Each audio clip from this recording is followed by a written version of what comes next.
আসসালামু আলাইকুম। কয়েকদিন আগে একটি ভিডিও আপলোড করেছিলাম, সেখানে আলোচনা করেছিলাম যে তিনজন মানুষ গুহার ভেতর পাথর চাপা পড়ে আটকা আটকা পড়েছিলেন, বেরোতে পারছিলেন না। তো তাদেরকে আল্লাহ রাব্বুল আলামিন উদ্ধার করেন। কি কারণে? তারা নেক কাজের ওয়াসিলা দিয়ে আল্লাহ রাব্বুল আলামিনের কাছে দোয়া করেছিলেন। তো সে নেকির কাজগুলো কী ছিল? একটা ছিল যে পিতামাতার সেবা করা।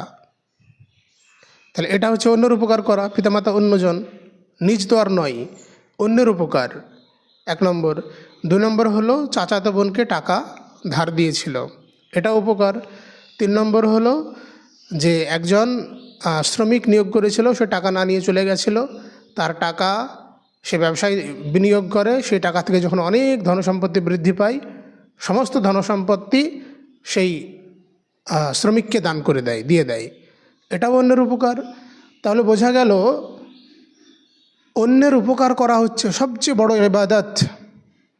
সালাত, সিয়াম এসবের থেকে অনেক বড় গুরুত্বপূর্ণ বিষয় হচ্ছে অন্যের উপকার করা। আপনি যদি সালাত সিয়াম সব করেন আর অন্যের ক্ষতি করেন, অন্যের উপকার না করেন, বিপদে আপনি যদি পাশে না দাঁড়ান, তাহলে আপনি মুসলিমই থাকবেন না। ইবাদত করে আপনার কি হবে?